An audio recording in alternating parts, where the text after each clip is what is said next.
Hello, everyone, and welcome back to this next episode of the Akkad and Koka Report. We are delighted to have back on the show Dorit Reiss. Dorit is a legal scholar. She's a professor of law at Hastings School of Law in San Francisco. She obtained her law degree from the Hebrew University in Jerusalem and a PhD from the University of California in Berkeley on Jurisprudence and Social Policy. Her main focus professionally has been, or one of her main focus has been on vaccines, and we had her on the show about a year ago.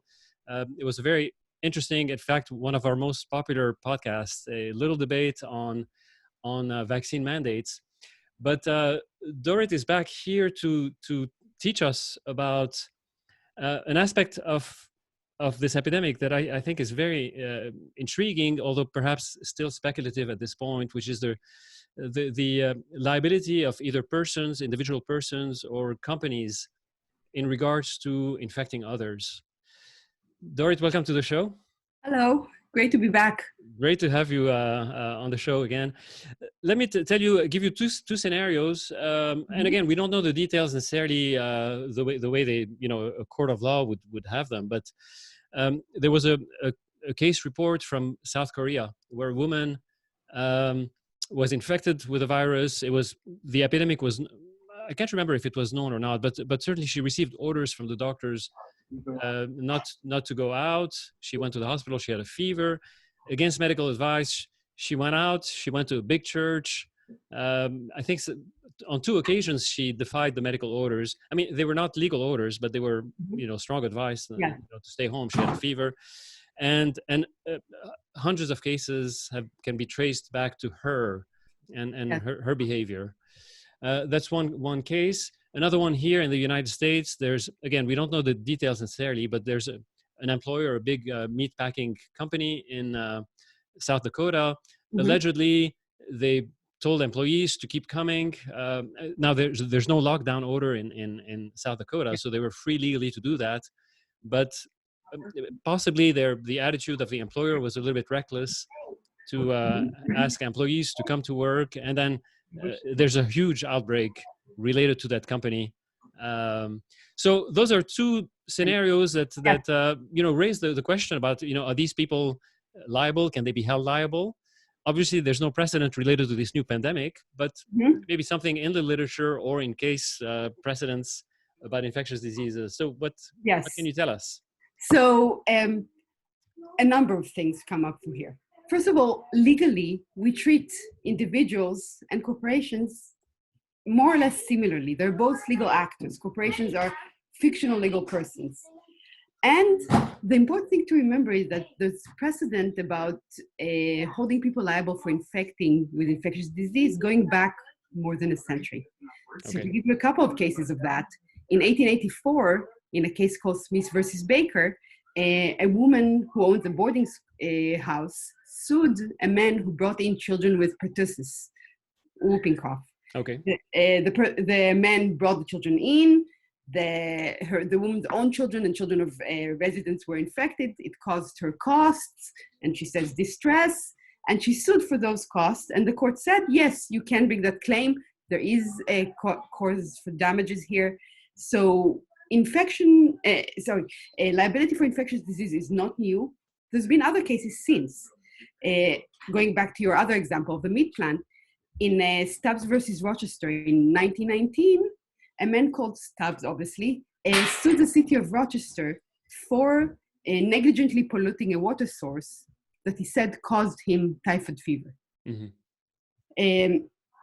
And again, the court allowed that case to go forward. That case is actually really interesting because there wasn't even a question about whether he can sue for infection. The question there was, did the pollution actually cause his typhoid fever? Typhoid fever can be caused by a number of things. And narrowing it down to pollution can be done absolutely. So it's more of a forensic problem of tracing the source to the infection. Okay. Exactly. In the 1980s, a lot of cases looked at HIV infection. So there were both cases in negligence, people who didn't know that they were infected but should have known and infected others, and cases that were handled under battery, where people who knew they had HIV didn't tell their sexual partner And the claim was not telling your sexual partner that you're infected is actually a battery. You're intentionally causing harm to the other person. Mm-hmm. So we have a long and respectable history of people suing others for infecting them with infectious disease. Now, the most usual framework this would be handled under would be a negligence framework. So a woman who, in your case, you're describing someone who knows they're infected. That might even take us to an intentional level, but let's start with negligence because a lot of time you won't have good evidence of intent. So for a negligent framework, you have to show first that the conduct was unreasonable. Not illegal. It doesn't have to be illegal, just unreasonable. Going against medical advice, as in your example, is probably unreasonable. Right. You have to show that the unreasonable conduct caused harm.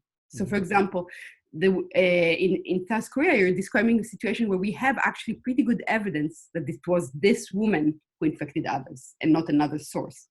You'd have to show that in many cases. Here, the emerging evidence that COVID-19 can be asymptomatic can raise questions because a defendant will come in and say, well, maybe it was me, but there's a lot of asymptomatic carriers. Maybe it was someone else. Sure.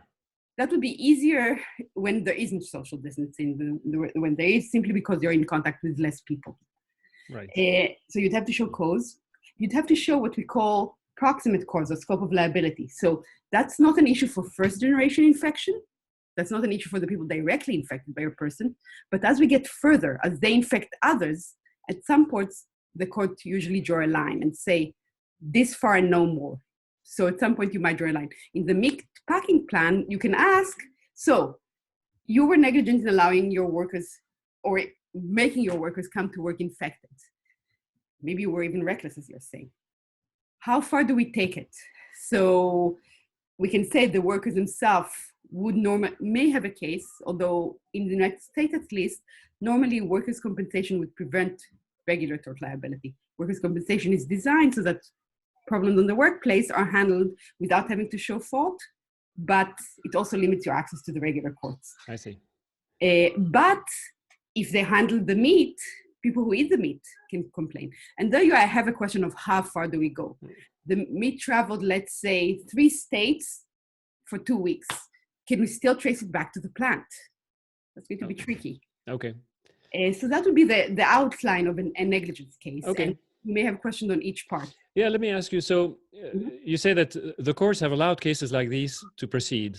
Mm-hmm. Have they actually, individuals be found guilty? I mean, I assume in certain cases they are found guilty, others they are not, but there are precedents for finding them guilty. Yes, so I would use the term liable. Guilty is usually for criminal law. And, okay. That I know that's very technical, but the standard of proof would be different in a criminal case. You'd have to show beyond reasonable doubt. In this kind of case, you just have to show that it's 50% or more likely that the defendant was the cause of the harm. And yes, for example, in the Smith versus Baker Care case I mentioned, and in quite a few HIV cases, people were found liable and had to pay pretty high damages. I don't know what happened in Stubbs, because what happened in a lot of cases is they're dismissed on one part of the case. They go back and a higher court says, no, this fills this element. And then they go back down and often they're settled without ever getting to it. So you don't know how it really ended. Baker was allowed to compensate and many HIV cases ended in compensation. Okay. So you give a history spanning, almost 100 years. Are these sort of rare cases or unusual, or is it getting more and more common? What's the trend? So in the early days, it was not common. They were rare cases. In part, if the disease is very common in the population, it's hard to show causation. It's hard to trace it to its source. So these cases tend not to go very far just because of that. For example, you'd have a much easier time showing who caused your measles case today than you would in 1960 when measles was very common. Right. So just by that, these cases used to be pretty rare. They really exploded under the HIV epidemic. All right. Yes, I don't know if you call it an epidemic, a crisis, a scandal, or what the right term, but yes, under the HIV experience, which I was a kid then, but from everything I read was an incredibly horrific experience to many, many people. Probably a lot like many of us feel today. So there were a lot of cases that it went to the level where insurance companies actually changed the insurance policy to prevent people's, so you may not know this, but most of us aren't that rich. Most of us would have tort liability covered by our homeowner insurance or our renter insurance. That actually includes covering you if someone sues you in torts. Insurance company changed those policies so that homeowners and renters aren't covered if they infect someone else with an infectious disease. I see. And broadly, not just HIV, sort of broadly speaking, infectious disease. Yes, exactly. They could have changed it to limiting to sexual transmitted disease, but they changed it broadly to no infectious disease, which, by the way, would create a problem in your scenario, because although you might have a legal case on all levels, the other individuals may not have coverage, may not have insurance coverage for it. Right. Who may not have any way to pay you. Right. So how do you go about? I mean, it seems like it's a very tenuous link to make here, especially when you're talking about the coronavirus, which is, spread by a respiratory route. At least the thing with HIV was that you needed very close, intimate contact. So how would you even begin to make that link? So the starting point is to remember that you don't need to show it to absolute certainty or anything near. This isn't a scientific paper when you need to show 95% statistical significance. The barrier is 50% or more. And the way you would show it is first by tracing exposure. You draw a timeline and you would say, given the timeline and my conduct, these were the exposures I have. It's very unlikely there aren't a lot of other options. You'd need a case like that. This is the problem.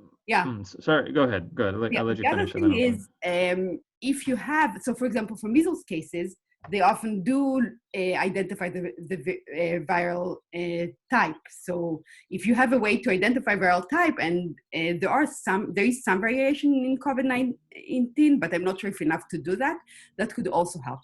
But most of it would be, you'd have to make a convincing case that would convince the jury that this is the likely source. You wouldn't have to completely rule out other options, and you wouldn't have to make a foolproof case, just convincing. But the history, when it comes to the interaction of science and the law, even the recent history isn't a very good one, right? For instance, take bite records, or bite marks on victims, right?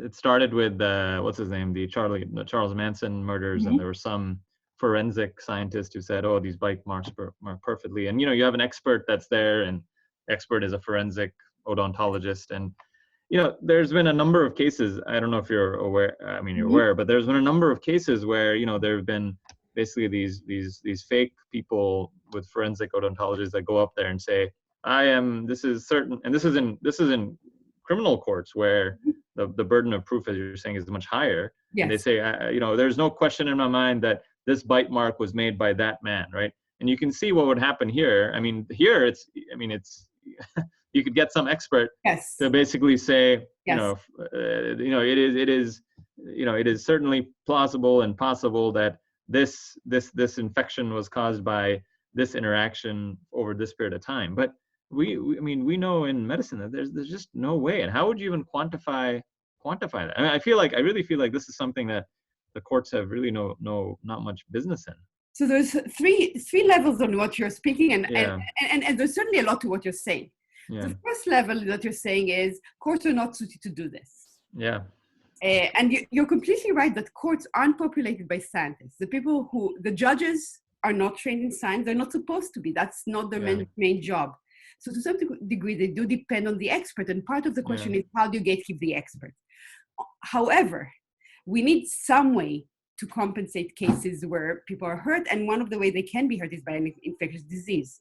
Right now, we don't have a great alternative to court. So one suggestion that was raised as an alternative to the way we do these things is health courts that will have, in addition, experts. That raises its own question. For example, how do you appoint the experts?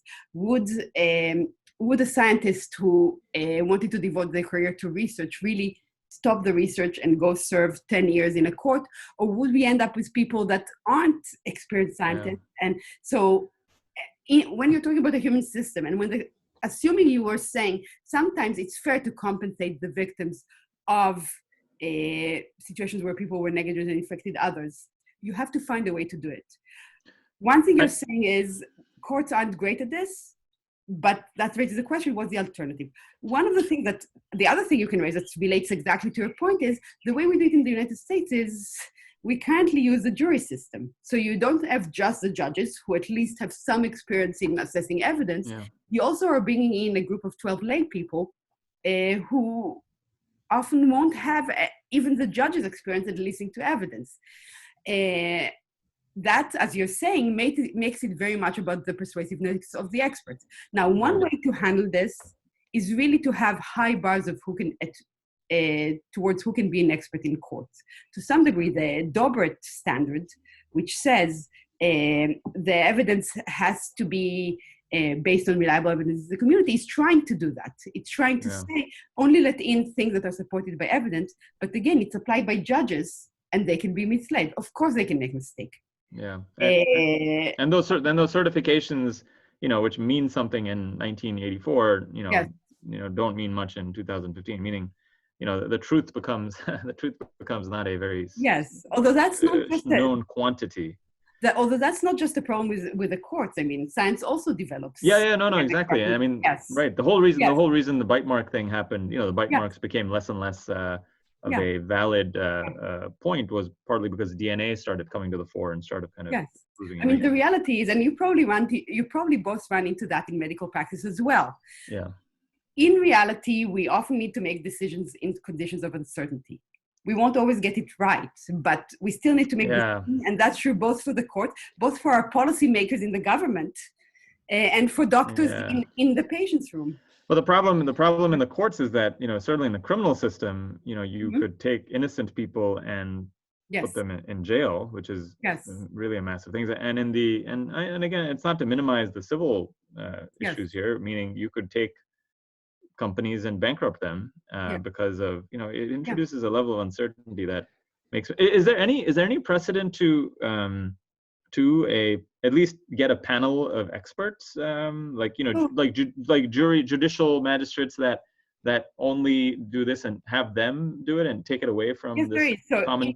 In vaccines, for example, we have a specialized court that handles vaccine injury and examines issues. Now, that can be exercised in other ways, but you can certainly have a group of people who that's all they do, and they acquire some expertise. So that's one way to handle it. Do we have, and the vaccine courts, my understanding is that the liability is, there's some liability caps or something like that. Is that right? Yes, you spoke about this before. Yes, there is in vaccine court. And by the way, in quite a few states, there are caps on two kinds of damages: pain and suffering and death. Again, that's not unusual in states as well. It's kind of a compromise. Vaccine court relaxes some of the rules, makes it easier, for example, to show causation, removes the requirement of showing blame. And in return, it sets some other limits. For example, as you're saying, caps limit. California has a cap on pain and suffering without the same relaxation for medical malpractice. In medical malpractice, pain and suffering in California is only up to $250,000.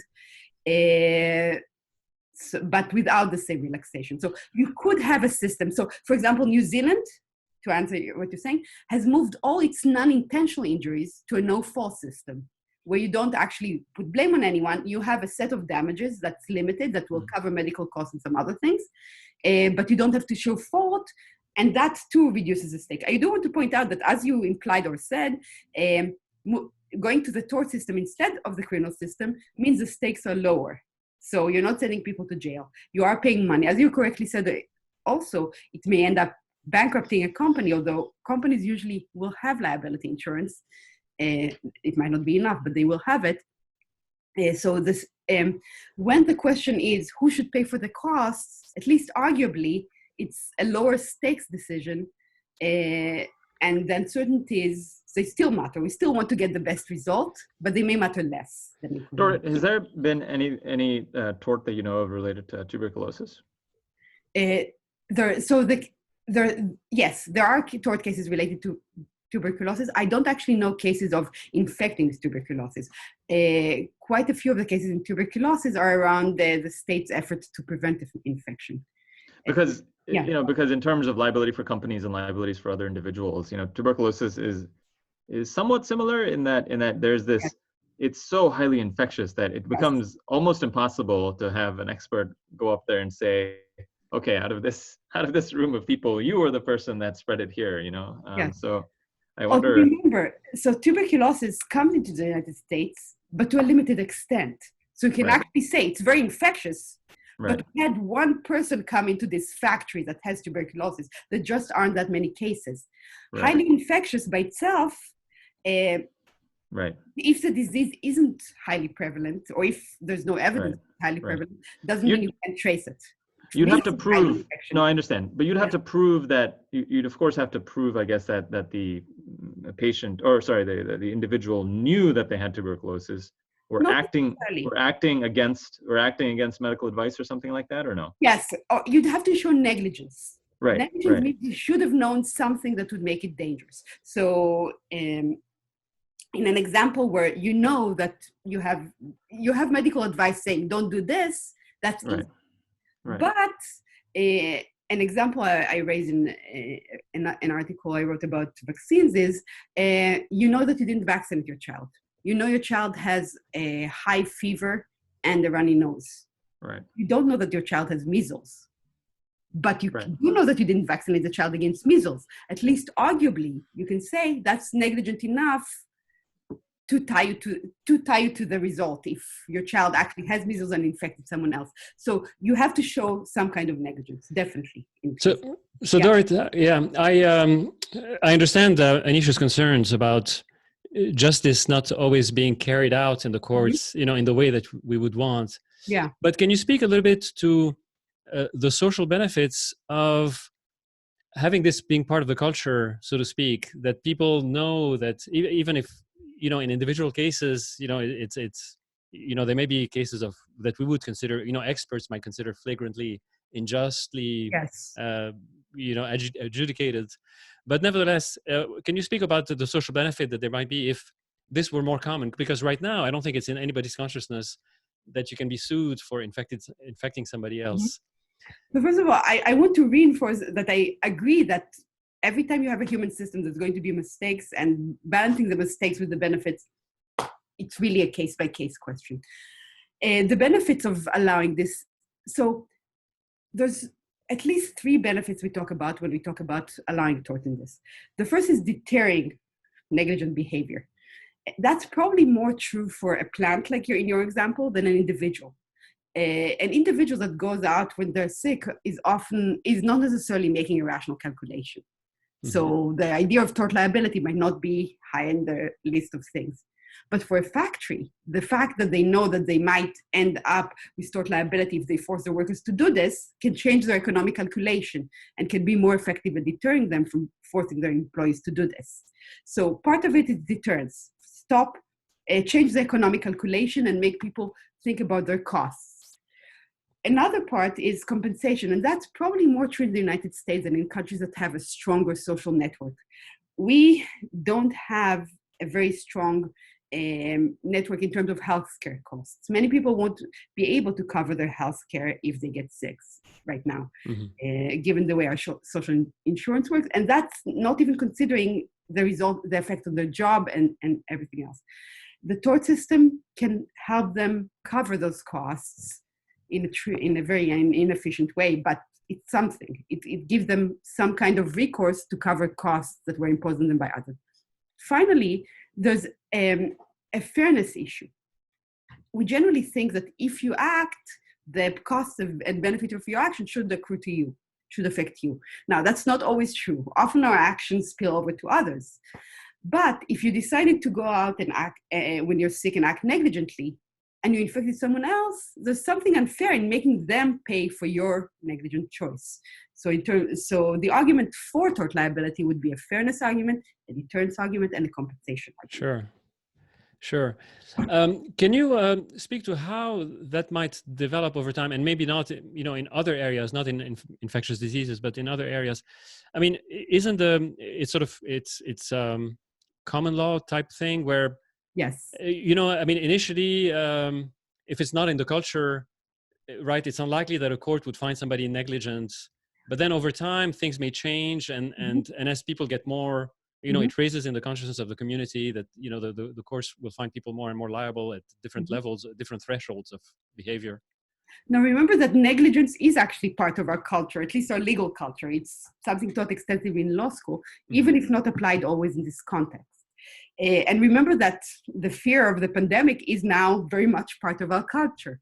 So if it goes to a court, the reality we're living it will affect the way behavior is seen. It's kind of unavoidable. So it may already be enough part of our culture that those cases would have a decent chance going in.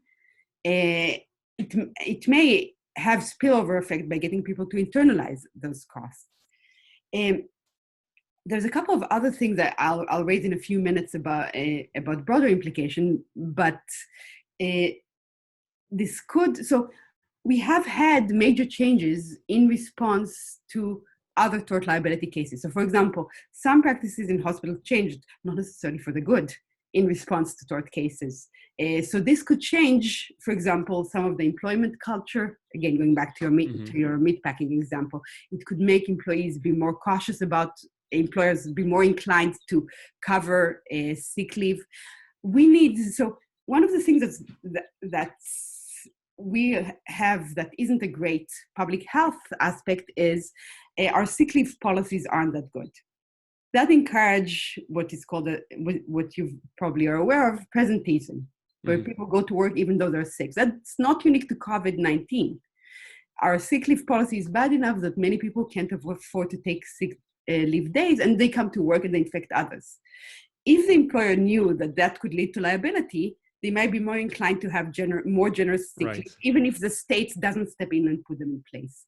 So that could be a benefit that would go beyond COVID-19 and help us. Now, of course, there could also be drawbacks. If people start suing their neighbors for infecting them with COVID-19, that's not exactly good for community spirit. So there could also be negative effect by increasing, at a time where we're already all under pressure, increasing hostility between people, breaking down community ties when people are thinking about or threatening to sue each other. Right. Right. It's complicated. But the alternative then again would be what we're seeing now. I mean, in terms of rules and that sort of thing that are much blunt instruments. I want to raise two things that I think Anish might also be more sympathetic with. One thing is, you should be aware that there's one actor that we can't sue even if their behavior directly caused harm, and that's the government. Traditionally, government could not be sued in tort at all under sovereign immunity. The sovereign is immune from lawsuit. The federal government and all state government have passed tort claim act that allow us to sue them sometimes, but all of them have an exception for discretionary policy. So you can't sue them for the way they make policy, even if what they did is extremely harmful. So if you're saying, one place I'd like to be able to go is to sue the government for not mishandling the pandemic and doing A, B, C, and D and causing harm, you can't. The other thing I'd like to raise that might be more appealing is we do have some ability, and it's limited because of the First Amendment, to sue people who are spreading misinformation, for example, about COVID-19 treatments and about COVID-19 generally.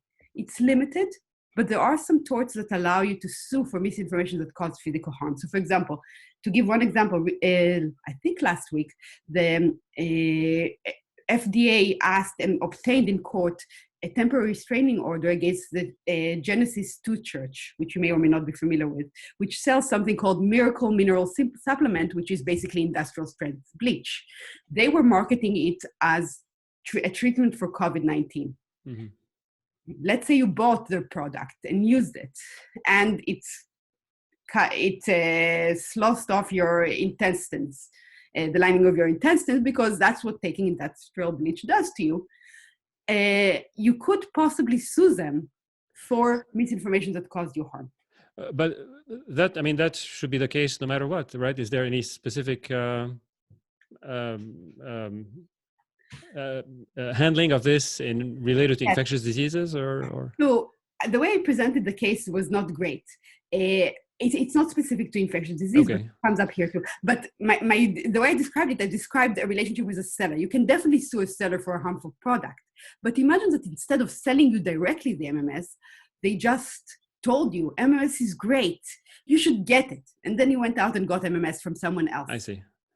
Then you could still sue them for the misinformation, even if they're not your seller. I see. You can see that's really bad. Yes, go on. You know, it's just, I mean, I think the sentiment is great. The intentions are good, but, you know, the practicalities of this make it very hard to figure this out, because some things are very obvious. You know, bleach ingestion and whatnot is obvious, but what about then hydroxychloroquine and azithromycin? And, you know, I mean, every medicine has a certain degree of toxicities.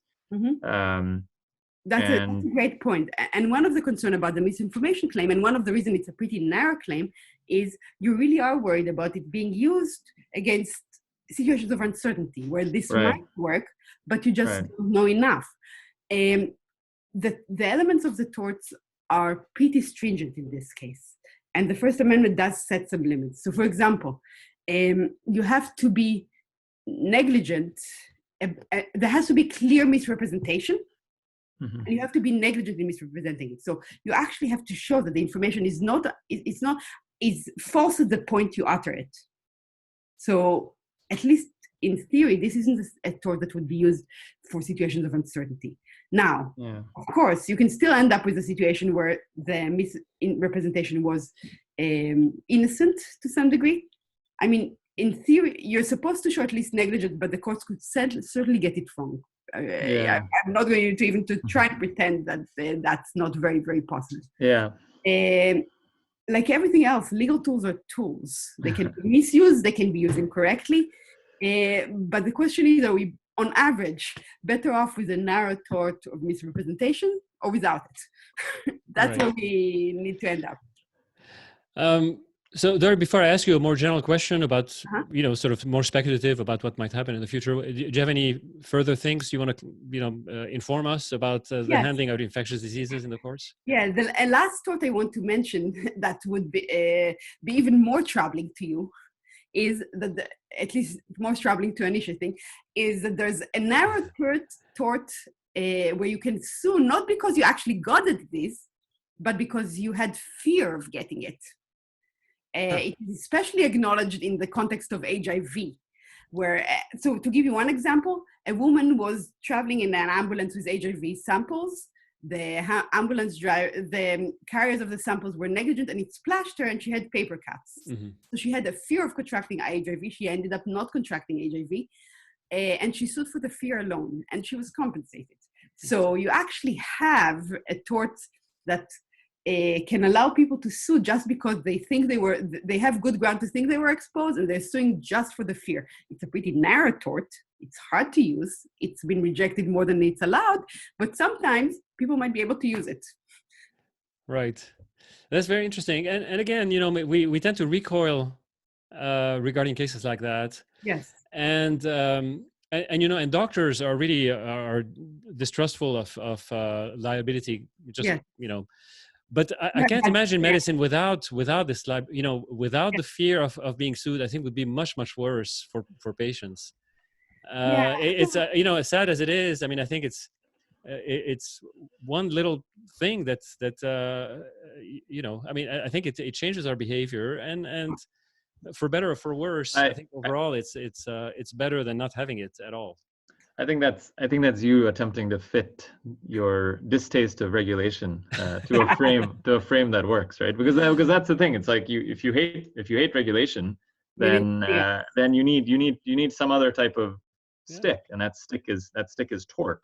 But we need to be very, very clear on some of the major issues that we've had with tort. I mean, I think, and the reason most doctors are mistrustful is because we find the medical malpractice system, the way it functions right now, as pretty malfunctional in terms of how it arrives at the right. Mm-hmm. How it arrives at a certain decision. So I mean, and kind of pushing back to Michelle, I mean, I think most doctors, there's a certain, I don't know that most doctors that don't have some type of, psychological problem, some type of psychotic behavior, are making moves that may result in, injuring the person that's in front of them. So beyond tort, there's something into cutting into somebody or in terms or doing a procedure in someone that's going to leave them maimed or dead.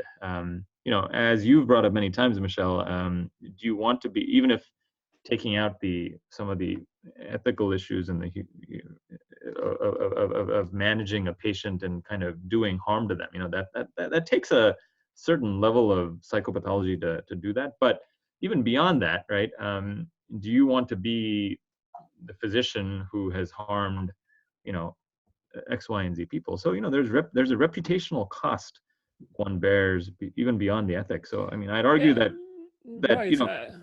I don't dispute that. I don't dispute that.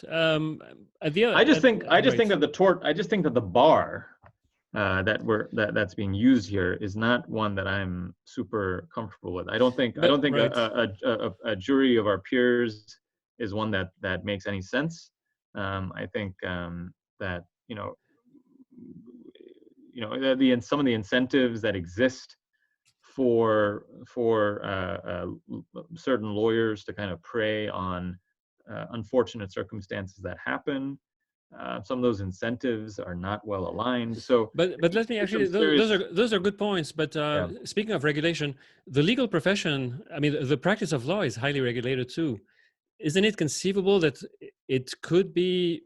I mean, there's a way it's the fox guarding the hen house. I mean, when was the last time? I mean there could be ways of handling these liability issues at the level of justice that is better functioning than the way it is now. Every year we have very spirited discussion about that in class. So I mean, you both have a point. I will just build on what Anish said and point out that the jury is not the only way to do this. The US is is almost alone in having civil juries in these cases. You could have a professional judiciary handle it. Would that be better? It's not clear. That going back to your point. I think it would, but no, that's something I would like to learn. Meaning, it's all, there's always downsides to things, but it seems like there'd be fewer downsides in a professional judiciary that specialized in certain things, like So, but that's something I'd love to be educated on. I mean, what are the significant downsides that other systems have experienced with that? So the concern would be the concern of inbuilt profession that has its own biases and its own prejudices that don't necessarily align with medical preferences or medical views. So it's just a question: do you prefer a lay system or a system where you have professional biases that are different from yours? But you're both raising things that are that are very true. I mean, on one hand, I'm not going to even try to pretend that the tort system is perfect or that it's run by people who are perfect. And certainly, I mean, like everyone else, they have interests of their own, they try to pursue them. On the other hand, while we have other methods of holding doctors accountable, and it's a highly regulated profession as well, and there are a lot of other mechanisms and as you're correctly saying, a lot of them are internal, wanting to do a good job. They're also a profession with its own biases, and sometimes you need someone from the outside to come in. Yeah, no, in fact, and it's you're right, but in fact, it's in large part because the profession is so regulated in favor of the doctors that that the only mechanism left is sort of medical malpractice and so forth, right? To try to maintain some degree of balance. Right. But even this is not news, but it would seem to be, it may be a better thing, as Dorit talked about earlier, to say, okay, something bad has happened. In order to, we have a system right now that requires fault to be shown, and to be honest, there are cases where, because of documentation or what have you, because of the facts of the case, it's hard to show fault, and there are cases where patients unfortunately don't get what they need. I mean, wouldn't it be more sane, and wouldn't it be a better system to kind of view it more as insurance? Meaning, if you have a C-spine, cervical neck surgery, and that results, unfortunately, in paralysis of a 45-year-old, look, that is going to happen sometimes with the surgeon doing everything just beautifully well. That's going to happen with the anesthesiologist doing everything well, and things happen. But wouldn't it be better, regardless of fault, to have a compensation scheme set up for folks that have adverse events? I think that's what we all want. We want that as doctors, and patients want that as well. So what this is where it really matters what your goal is. And I would point out that even the people hurt don't necessarily have just a compensation as a goal. They sometimes want either justice as they see it, which has some element of punishment, right, or they want deterrent. They want it not to happen again. So it really matters how you put the balance. If your focus is on compensation, and I admit it's very tempting to me in some ways, then yes, a fault-based system is a problem. It's also a problem because it makes doctors very defensive, even when the right thing to do might be to compensate. Yeah. They come in and say, you're saying I was negligent? Right. It's almost by definition, you're putting them on the fighting side.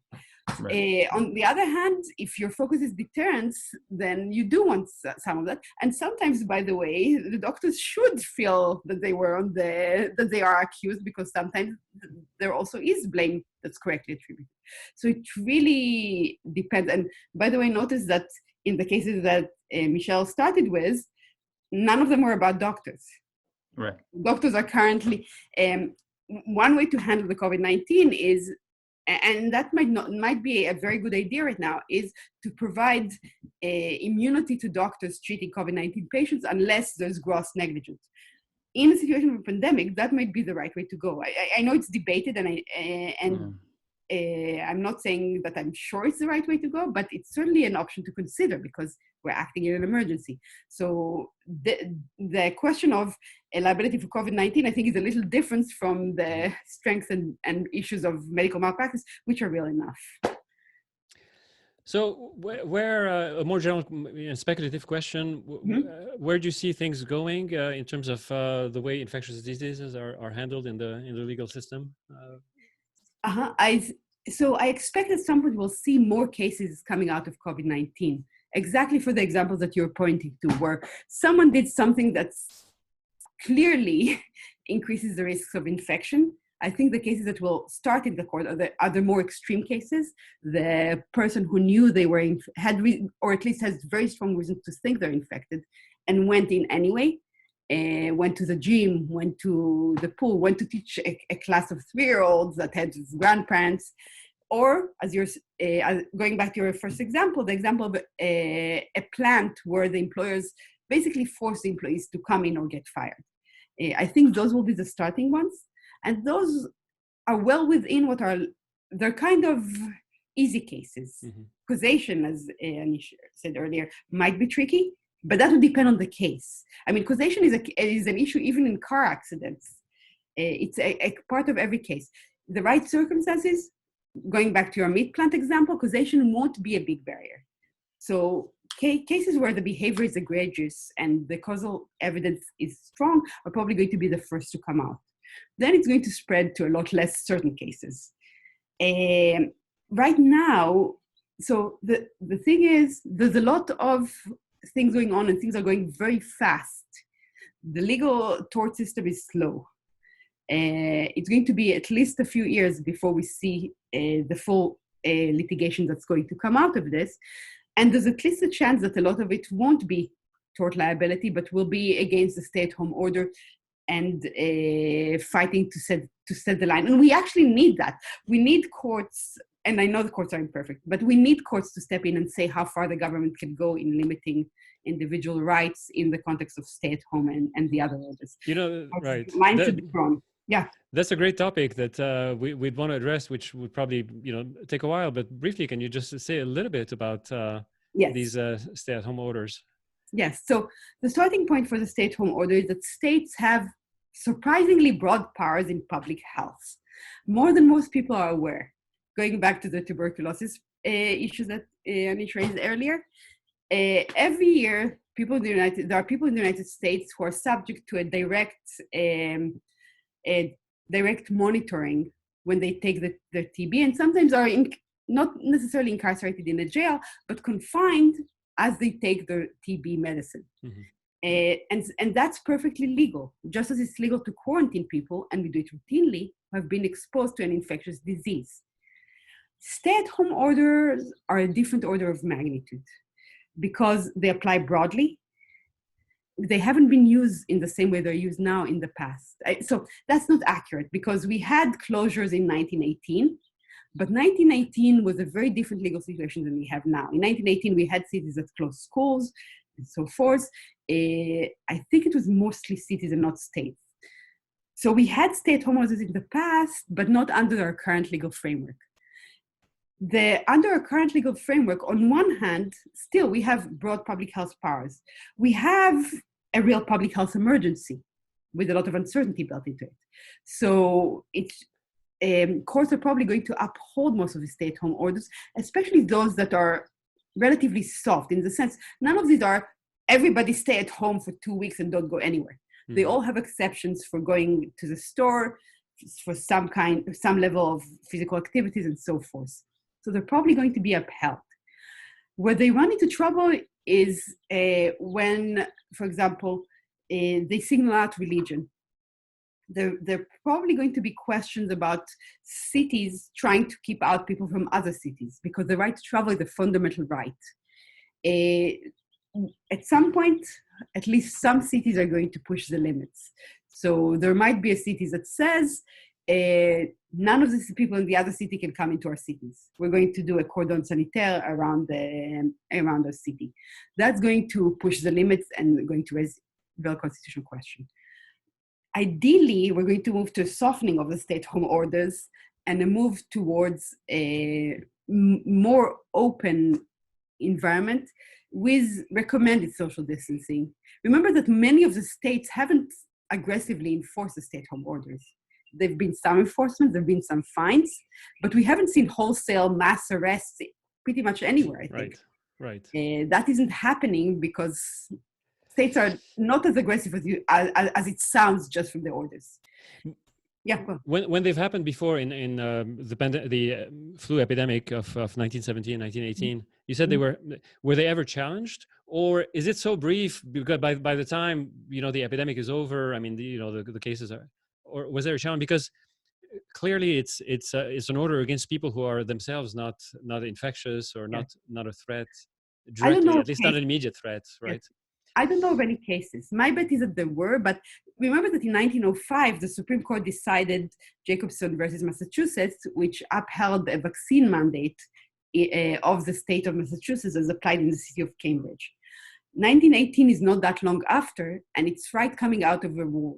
So it's at a time where there's already one emergency on top of another, mm-hmm. and people are, there are other limits of rights that are challenging the courts, and the courts are allowing them to go forward, limits on speech and other limits. So my suspicion is that there may have been some fatalism in terms of the chances of disorders. I don't know of specific cases, none that are taught in public health. Okay. That's very, very interesting. Do you think something will happen in the next few months to clarify those questions, or that'll take many more years? I think there'll be some cases, and I think the courts are going to try and move fast on them.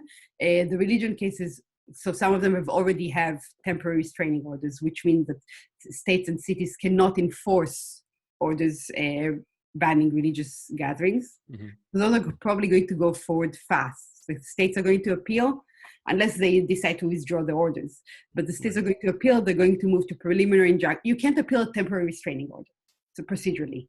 Okay. You have to wait to the preliminary injunction, and those courts have set early dates for the preliminary injunction.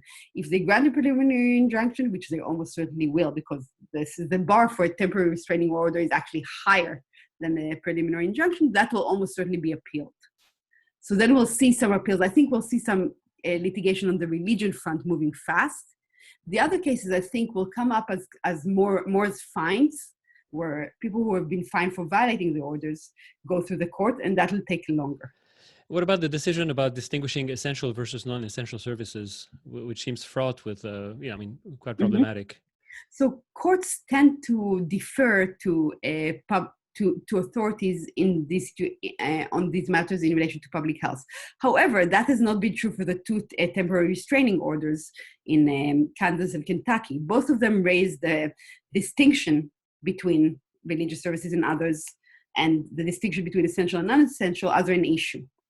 We'll see if the deference if the higher courts go back to higher deference. Courts are hesitant to step in. Now, the standard they would normally apply to violations of rights is a very high bar, the strict scrutiny standard.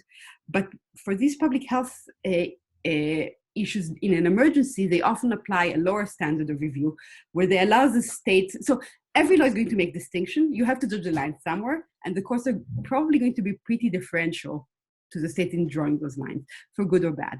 Okay. Well, that's fascinating. I must say, I don't know. I personally like the idea that we learn to live together through, and set the limits of our behaviors through the courts, as Anish said, as opposed to regulations. Mm-hmm. But clearly, it's a complicated matter.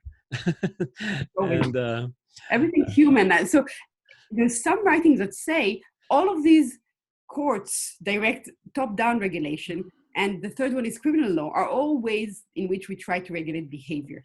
Right. Each of them has pluses and minuses, and what's the right mixture? It's a whole bodies of study. How do we mix this to achieve optimal results? Of course, the question is, who decides what an optimal result? Going back to that. Well, we should bring up that there's an outsized influence that it seems like trial lawyers have on deciding how society should do this. Meaning, I could probably convince many patients and a group of physicians in mm-hmm. terms of what how one should best do this. Mm-hmm. But it's a pretty fractured group. Certainly, physicians, I should say, are a very fractured group in terms of figuring out. Like just here, me and Michelle have differences in how we would do things. But the trial lawyers are very, are fairly organized. They're fairly well off, and they're very influential on one side of the political coin, which makes it very, very hard to kind of, push through any type of meaningful change that I think would make more sense for mm-hmm. society as a whole. So you have a very self-interested party, I think, that kind of is a barrier to. So I live in California, and I would work on vaccine stuff. We have just worked on 2 vaccine laws, and we had the California Medical Association with us all the way. They're very good at what they do. They're very organized.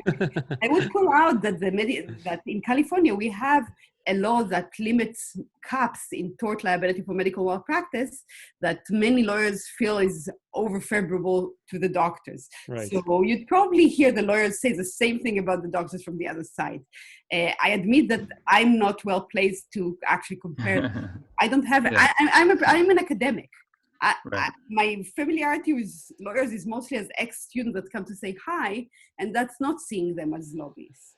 No, you've been terrific and clearly fair in your portrayal of the situation. Dorit, where can people follow you? I think they should follow you. You have great insights on a variety of topics. Well, I'm on Twitter as Dorit MI. That's my username. We'll put that on the show notes. And for you really raised thought-provoking points and questions. Thank you for this discussion. Thank you very much.